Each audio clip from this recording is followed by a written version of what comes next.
રાજકોટમાં લવ જેહાદનો કિસ્સો આવ્યો સામે। 15 વર્ષની સગીરાને વિધર્મીએ પ્રેમ જાળમાં ફસાવી કર્યું અપહરણ। સગીરાનું 2 મહિના પહેલા પણ કર્યું હતું અપહરણ। ઇલિયાસ નામના વિધર્મી યુવકે સગીરનું માણાવદરથી અપહરણ કર્યું। સગીરાના પરિવારે માણાવદર પોલીસ સ્ટેશનમાં નોંધાવી ફરિયાદ। સગીરાના માતાએ કહ્યું, વિધર્મી યુવક 2 સંતાનનો પિતા, પહેલી ઘરવાળી પણ હિન્દુ। સગીરા પર વશીકરણ કર્યું હોવાથી માતા પિતાનું પણ કહ્યું કરતી ન હોવાનો આરોપ। સરકાર અને હિન્દુ સંગઠનો પાસે સગીર દીકરીને વિધર્મીના ચુંગાલમાંથી મુક્ત કરાવવા કરી માંગ। સગીરા સાથે અઘટિત ઘટના ઘટી હોવાથી મેડિકલ ટેસ્ટ કરાવવા પણ કરી માંગ। માણાવદર પોલીસ પાસે વિધર્મી યુવકનું લોકેશન હોવા છતાં ધરપકડ ન કરી હોવાનો આરોપ। મારી દીકરીની વાત છે અને આપણે સોરઠિયાળી સર્કલ 80 ફૂટ રોડ બાજુ અમે રહી છીએ અને 2 મહિના અગાઉ આપણે 3 વાગે રાત્રે મારી છોકરી ઇલિયાસ નામના વ્યક્તિના કહેવાથી એના ભેગી વહી ગઈ હતી અને છોકરીને જવાથી અમે થોરાળા પોલીસ ચોકીમાં અરજી કરેલ હતી અને ત્યાંથી વાતચીત થઈ સાહેબની ઇલિયાસ નામના વ્યક્તિ સાથે।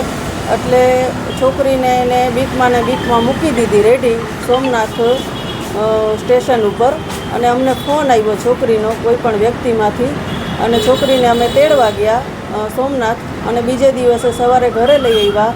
થોરાળા પોલીસ ચોકીમાં અમે એને હાજર કરી। છોકરીને થોડુંક સાહેબે પૂછપરછ કરી। મારા પૈસા પણ 85,000 ઘરમાંથી નીકળી ગયા હતા એટલે પૂછપરછ કર્યા છતાંય છોકરી બોલી નહીં કે પૈસા મેં લીધા છે, પણ પછી અમે કોઈ વાતમાં ધ્યાન આપ્યું નહીં। છોકરી અમને ઘરે મળી ગઈ પાછી અને 4-5 દિવસ શાંતિથી બેઠી।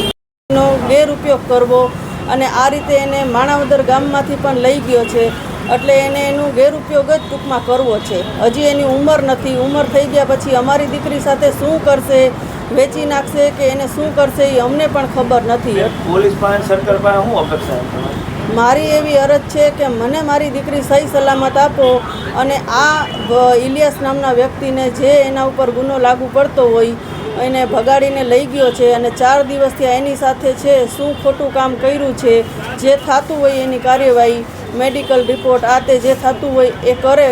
કોઈ દિવસ થયો છે હજી તે લોકેશનની પણ જાણ અમને કોઈ કરતા નથી કે અમને મળી ગઈ છે છોકરી કે કોઈ પણ વાતની।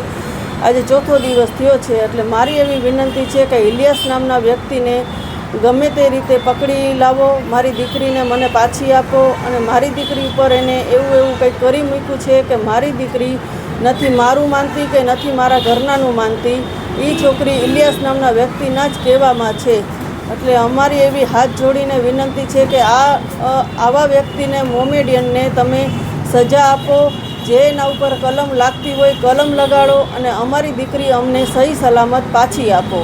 ગઈ થોરાળા પોલીસ ચોકીમાં અમે અરજી આપી ત્યારે અમને પાકે પાયે ખબર પડી કે એના ભેગી જ છે મારી દીકરી। આ ઇલિયાસ કેવો છે? પરિવારમાં કોઈ તમે સંપર્ક કર્યો કે ચેક કર્યું કે શું?